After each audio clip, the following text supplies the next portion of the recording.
being able to pay for things and be an adult as well and to support yourself. It took me a while to recognize that I had to let go of my identity of being a corporate employee. You work with people in corporate, or do you work with people, small businesses now? I do work with a lot of small business owners, and in Okay. particular, creative. Welcome, Rachel. Thank you so much for joining me. Thank you, Tracy, and hello. What does financial independence mean to you? Well, when you say that, I think of me starting my first business age 14, selling Avon, and that feeling of working, having my own money, and sort of earning it out of my effort, and the joy of paying it in to my sort of bank account. And and I think for me it means being a grown up and being able to pay for things and be an adult as well and to support yourself. Definitely. And Sorry, for I much love of my life I have been, yeah, very independent. So yeah, that being able to do it yourself. nice. I love the fact that as a teenager you put money into your bank account, by the way. I'm not quite sure I had that Absolutely. whole concept sorted in my teenage years. I And do you think it know was more what, of picking it Tracy? up. Yeah, I've still got that bank account.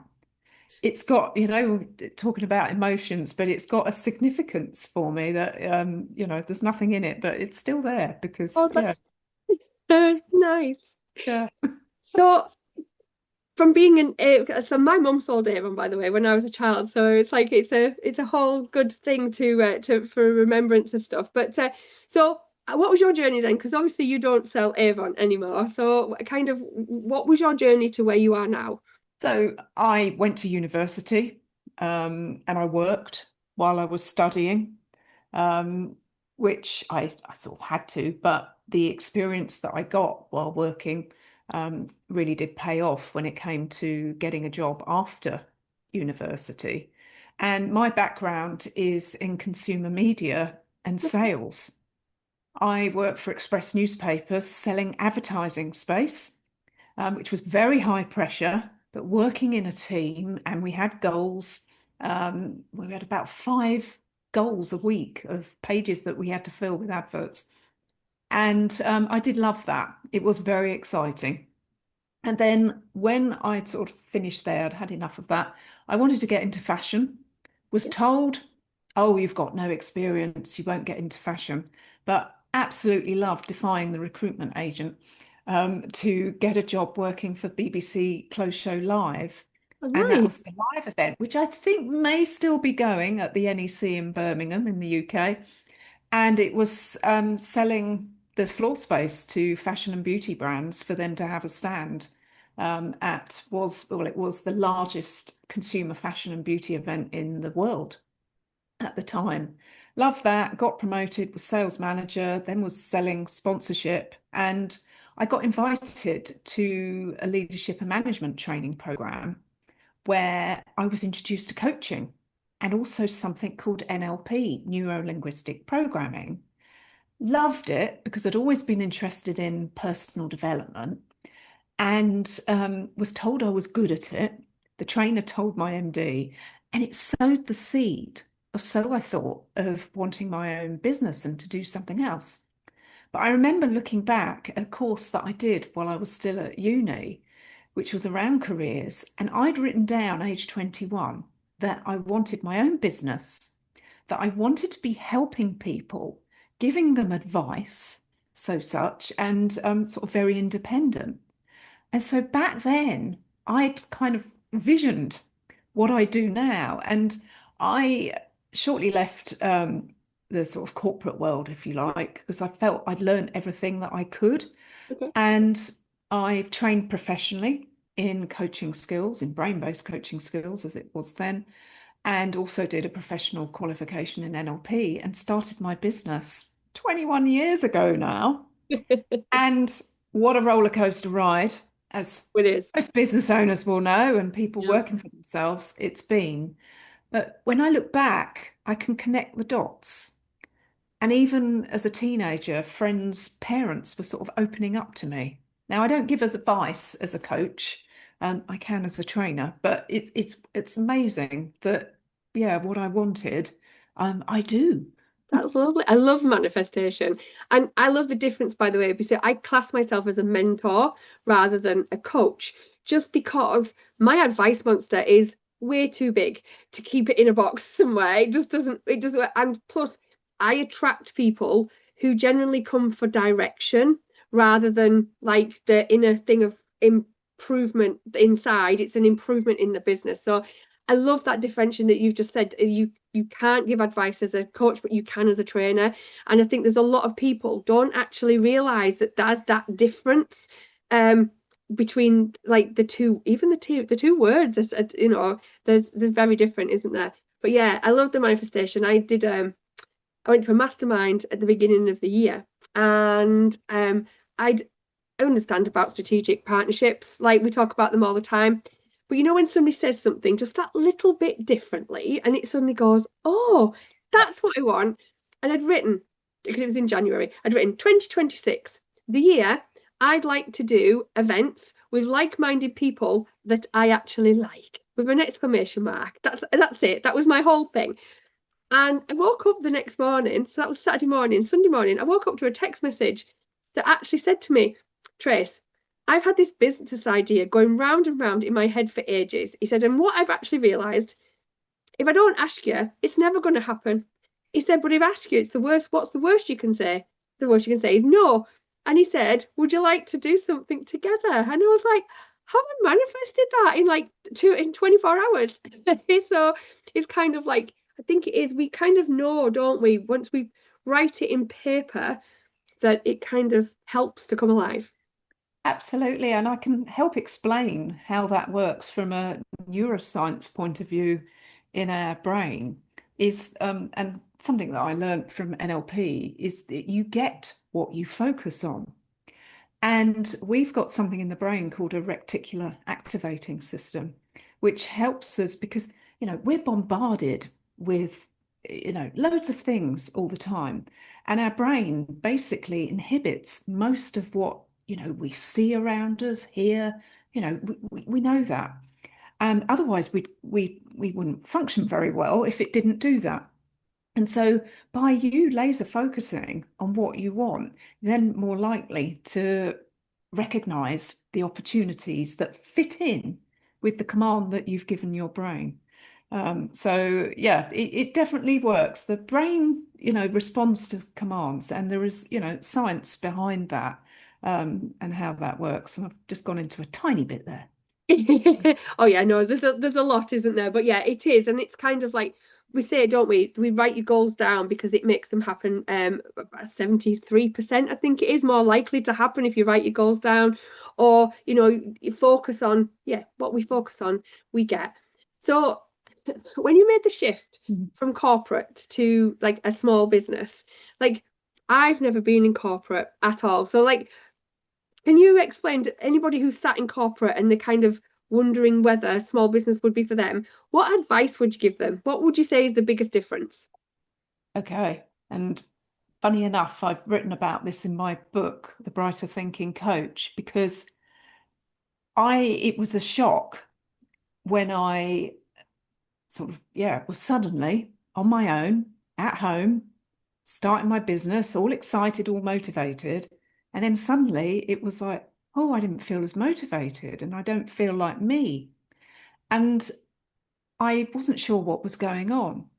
And what I recognized eventually was that I needed to let go of the corporate me of what work was for Okay. me. Work was hard sell, getting targets and all the rest of it, which of course it still can be. And but also there was the big social aspect of work. I'd always worked around people, being it was very, very face to face. There was a lot of hospitality. And suddenly I didn't have any of that anymore. And I didn't have the big brand. And I also worked for BAFTA, which was another thing that I guess was a vision of mine, being on the red carpet, which I did. But suddenly, you've got these prestigious brands, and suddenly it's just you. And it's like, oh. And it took me a while to recognize that I had to let go of my identity of being a corporate employee and actually create a new one of Okay. what work was. And suddenly, oh, I can be really creative, even more, than I was. And there's no boundaries, and I can do what I like. And that did take time. Okay. And I've since, like you, I do mentor and I do supervise other professional coaches. And it's a common thread that people say that it can be very lonely when you start off. And, I went to networking events. I also started my own because I quite like to lead. So that helped. And so it was about finding my new way. But of course, the big thing that I think not enough people talk about when they leave corporate world is that suddenly you haven't got that guaranteed salary on that day of the month. And it's like, oh wow, I realized how much I took that for granted. That's And I think, yeah. yeah, it's probably people do.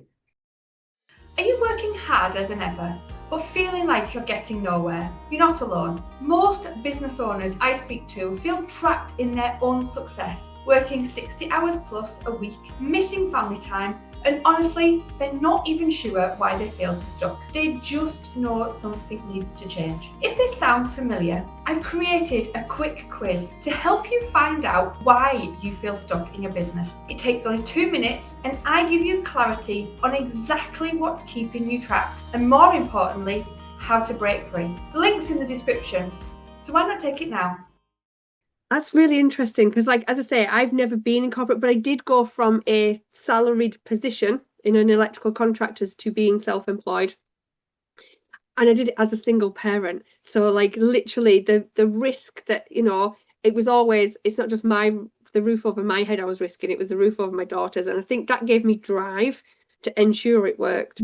Mm. But yeah, that corporate cushion of like knowing that your salary is coming at the end of the month, how did you handle that moving forward? And not always very good. I'll openly admit it. Um, and I think that's a big part of my sort of money mindset story um, as well. But then I did sort of give myself challenges because when I was in London, and even I think the last place I lived in London, and I really jumped up on how much I was paying in rent, and it was a beautiful flat. But it was a big ask, and like as you said, I had to make it work, and for that not to be a stress. So I think that yeah, burning your boats is that fable of the Spanish, I think, which supposedly didn't happen at all, but making sure that you have to step up as long as it's not too much of a massive stretch, that helps. But I think one of the success or the secrets of my success, I would say, in the longevity, because I've worked on my own for this long, through the highs and lows and through all the recessions and the Yeah. COVID and the this, that, and the other. And by the way, everyone, if you're thinking of starting a new business, there is always something. Of course there Somebody is. will always, oh, it's not the right time. There's never the right time. You just have to No, come on and do it. always a Um, time. but my thing is that I say yes, even if I don't know how to do it. And so Okay. opportunities that come my way, it's that yes, and I'll figure it out how. And that has served me very well. Yeah, I think that's it, isn't it? Sometimes it's saying yes to the bigger things. Like I remember being asked to speak at the biggest event that I've ever spoke at, and I said yes. And Mm. then I got off the call and I was like, what have I just done? I'm not, and that's when your self-sabotaging kicks in, isn't it? It's like you've got to make sure that your mindset is not, I can't do this. It's what do I need to do to make this happen? That's kind of like what we Yeah. need to kind of think. But yeah, it is sometimes, yeah, just saying yes and figuring it out. I think a lot of business owners do that. We just don't, people don't admit it. They want to look like they've got everything, holding everything together. But actually, honesty sometimes makes you more approachable anyway, doesn't it? Oh, yes, absolutely. And you said something wonderful there in that it's that how, because it's again back to how our brain works. The brain likes to solve challenges. And a lot of people, they sort of, oh, I've got a problem. And that word problem, ooh, no, because it's not good. Oh, I've got a challenge. Now, suddenly our brain can be like, oh, how do we solve this? Yes. And so, how can I make this work? Or how can I speak in front of 500 people, which I have done? What's that going to be like? And trusting yourself. But there is that, as I say, it's this that level of stretch where it is stretch and you're in the flow, um, and growing, and where that, I love that phrase, the magic is just outside your comfort zone. But then there's knowing what is realistic as well, and what actually, no, that's going to be too much or just not possible at the moment as Yes, well. Those I think it boundaries. is. It's understanding the difference between your gut feeling and your irrational fear. Like literally, like talking to yourself and like, is this just irrational fear that's not really, it's not serving me? It usually has a bigger voice than your gut feeling, doesn't it? Your gut feeling Mhm. tells you slowly and like nicely and stuff. And yeah, this irrational fear comes with this big, huge story that, there's everything, the world's going to fall apart. And I feel like for me, every time I've stretched myself, finding that inner voice and understanding whether it is fear or if it is my gut telling me to say yes. I think that's really important. Yeah, absolutely. And I'm a big believer in trusting our gut instinct or our intuition and knowing where it is, and I'm doing this because mine seems to be around here. But if you can sense where you get those messages, if you hear them or feel them, or if it's something else Yeah. entirely, so that you know what that is. And intuition can be explained through science as well as the more spiritual aspects, I think. But yeah, trusting that. And I can openly say, Tracy, everything that has gone wrong in my life or has been really hard, difficult, costly, it's been when I haven't listened to my intuition. And I found that a lot with clients as well. Interesting. Yeah, because I read a book called The Big Leap, not so long back, Oh, and it yes. talked about the self-sabotage of like comfortable and like going back to the chaos of comfortable rather than like finding yourself in a better place. And I actually rang my daughter whilst I was on my walk listening to the book, going, I'm a bit traumatized because I feel like I've just realized something about myself in a past thing that I'd done. Selling the accountancy and stuff, something had happened, and it was like this massive realization, and I was like, need to make sure this doesn't happen again. But yeah, so sometimes it is about like understanding the gut, because yeah, sometimes we don't hear it, unfortunately, do we? Because it is quite quiet. Yeah, absolutely. Oh, but yeah, So that's really good insight. So you work with people in corporate, or do you work with people, small businesses now? I do a mixture because I love variety. I genuinely do, which is where, and again, I'll openly say I've sort of struggled to niche. Um, and it's more about the sort of topics that clients bring. But I have private clients Yeah. that come to me. Some, I've never met in person. Okay. And even, yeah, 20 years ago, it was coaching by telephone. Can you believe? Unfortunately, I switched to Zoom and other online platforms way before COVID. So, Me too. yeah, but yeah, back then. So some I've never met. Others it is in person, and then I do have clients through corporates and other affiliates, if you like, where I get clients, and I do work with a lot of small business owners, and in Okay. particular, creative small business owners, micro business owners, Yeah. who perhaps are artists, photographers, and in that creative space.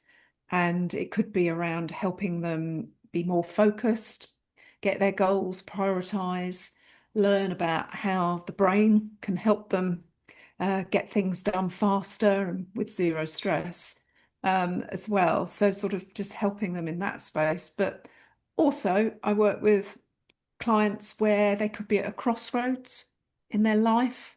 Maybe it's work and relationship at the same time. Amazing how often that happens, I find. And they want clarity. They want to know what the next steps are, and helping them, like you said earlier, with that direction. And in the corporate space, it's very much about, as I like to say, helping leaders be the brain-friendly leader that people want to, love working with. So your business is successful, so why do you feel so miserable? Here's the thing, success doesn't always automatically equal freedom. I see profitable business owners every day who can't take a holiday, who can't switch off, and they feel completely overwhelmed by their own achievements. Sound familiar? Well, I've created a simple quiz that pinpoints exactly why you feel stuck in your business. It will give you the clarity you need to move from being trapped to being free. Why don't you take the quiz now? The link's in the description below. From a money mindset point of view, like when you said working with creative people, we're not all the same, but I mean, as an accountant, I'm a creative person, and it kind of like it contradicts like my whole personal life against my professional life. But generally, they're known for being quite like chaotic and unorganized.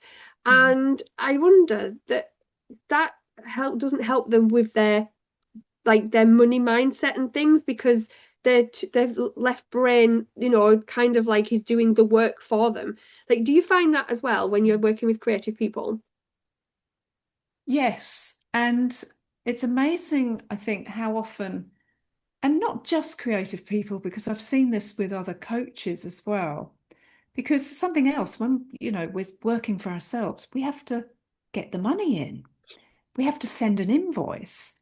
And I find, as in frequently, that is a sticking point for many business owners. And I remember it too, that suddenly, oh, I've got to send an invoice. And I think I delayed it a little bit. I remember sort of lead trainer saying to me, oh, Rachel, you've done the work. You send the invoice. Oh, okay, yeah.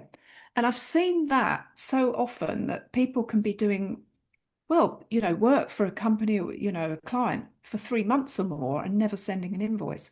Or coaches where they've asked for, or they get paid after the session or before the session on a more singly. It's not what I do, by the way.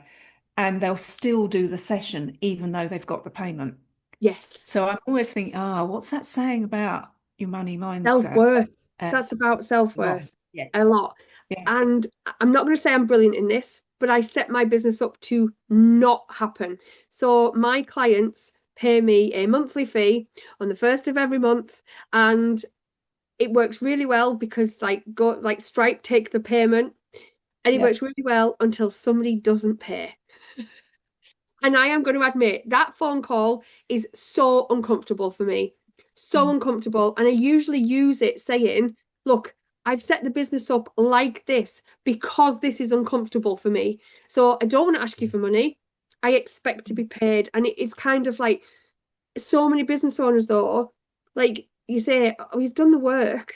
Like, you need to get paid for the work. But to actually have a structure in your business, if you really feel that that's always going to be uncomfortable for you, and it's always uncomfortable for me asking for money.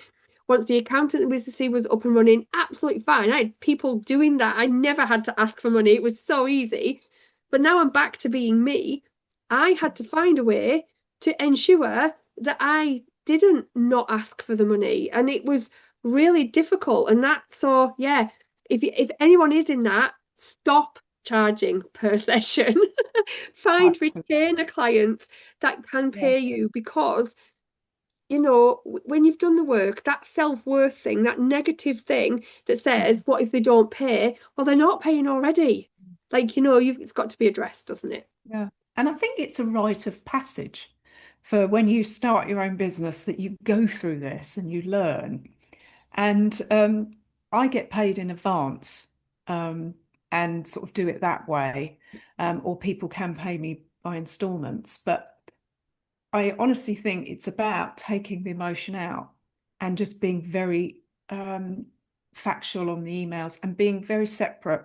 I always send an invoice, it will be a separate to anything else, and that it gets sorted. And I always like to pay on time I do. myself. And heaven forbid if there's been times where cash flow hasn't, and I can't, that is a stress for me, because that's about my values of who I am and how I like to operate. So it can come up in so many different ways, but overcoming it is key, absolutely, and finding ways, as you've have, that you can deal with it. And of course, a lot of people then maybe outsource themselves to, like in my world, in the coaching world, to platforms where they do all of that for you. But of course, yeah, if you're doing that way, you're always going to get less money for you, and the marketing and all the rest of it. So yeah, it's I think we can do a lot of training and do a lot about our craft, what we do. But I do think it's essential to learn about the business side of the business, Yes. and the money side. And, sometimes I have to say, Tracy, I wish I'd done accountancy training or things like that as well. However, let's have the experts do that, which is why you're great at what you do. I think it's important. Thank you. I think it's important that these kind of things are addressed at school age. I think there's so and I know some schools have taken this on board. They're starting to do it now. It's not like when you and I were at school, we learned trigonometry. We didn't learn about budgeting. And I think it's so important to teach. So the other day, my grandchildren were in the back of the car and one of them had £1. So my Opa, my partner, had taken it out of the trolley and she'd taken it off him and she had this £1. And I said, she's 5. And I said, do you know how much that's worth? No, not at all. And so I said to her, that's worth 100 pennies. I said, that's £1 that. And then I gave her a 10p. And I said, that's 10 of these is worth one of those. And she had them both in her hand. And then I said, which one's got more value? And she went, the 10p because it's bigger. No, like, oh dear, I'm not doing my grandma duties very well at all. And I think children don't see cash anymore. It just so happened to be in the car. And yeah. I think understanding the value is going to be so much more important to children of this generation. Like, we saw cash. Yes, we didn't do budgeting, but we kind of understood the value of money from actually spending it. These guys aren't going to see that at all. It's all a card. Yeah, and the brain quite literally doesn't register the spending when you're just clicking a button or just swiping the card. And I'm like you, I'd love to see more of budgeting, money, life skills even taught in schools.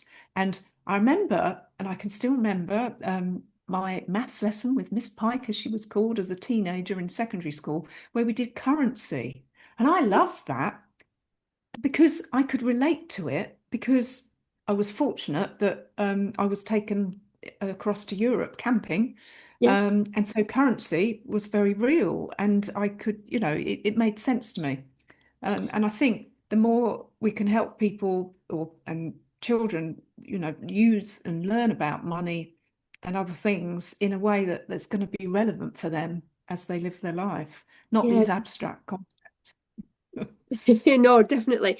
Is that where your love of travel came from then? Your trips as a child?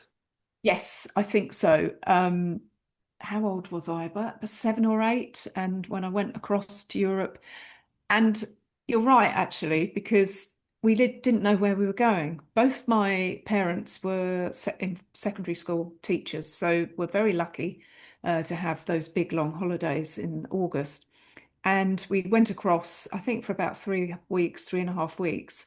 And they had a rough idea of maybe where, but we traveled across the countries in Western Europe.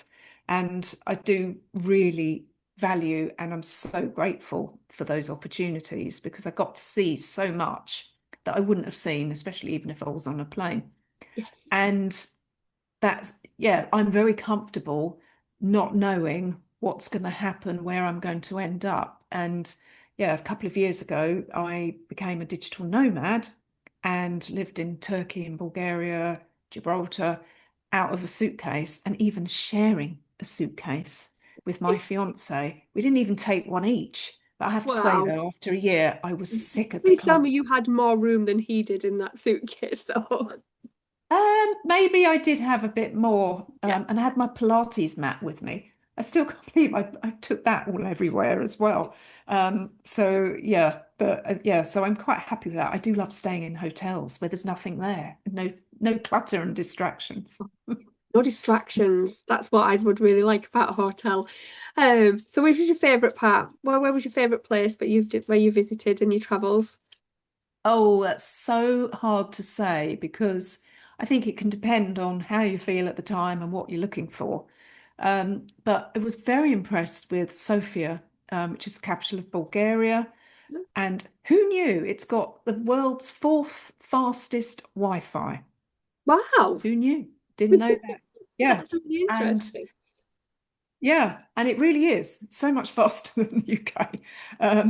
And yeah, that seemed very up and coming. And I think because also we've been living in a little village in Turkey, suddenly we were in a city where there was a choice of restaurants and very cosmopolitan and all the rest of it. So, but I would recommend Turkey and Bulgaria to anyone.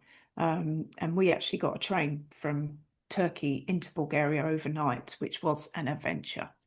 Sounds So like an yeah, adventure too. That's lovely. Never thought about doing things like that. But yeah, so well, thank you. I just want so for people who are interested in NLP or and the brighter thinking, like where can they find you, Rachel? thanks, Tracy. So you can find me at rachelbamber.com, RACHELBAMBER.com. I have my book, The Brighter Thinking Coach, which is aimed at professional coaches, but useful for anybody having meetings and all sorts. That is available worldwide on Amazon. And also love to connect on LinkedIn. That's my social media that I seem to be on, and it's Rachel Bamber Brighter Thinking, where you'll find me there. Thank you very much. I've really enjoyed speaking to you today, and I'd love to speak to you more about your travels. And yeah, I'll thank you very much for everyone that's listened. Thank you. Thank you, Tracy. Thank you for watching to the end. I really appreciate it, and it shows that you are serious about moving your business forward. I want to share something with you. When I was little, I watched my mum skip meals so my brother and I could eat because she didn't have enough money to feed us all. That pain changed everything. I promised myself I would never need to rely on anyone else financially. I worked relentlessly towards financial independence. Even as a young parent of 19, I still worked. And once I achieved financial independence, I became passionate that everyone deserves the same. But here's what I've discovered. Successful business owners can feel financially trapped just in a different way. And that's why I created the Money Metrics Academy to help you understand your essential business numbers in under an hour a week. No jargon, no overwhelm, just the clarity you need for true financial independence. Why not join the free entry-level membership and see how the community can help you? Let's get unstuck together.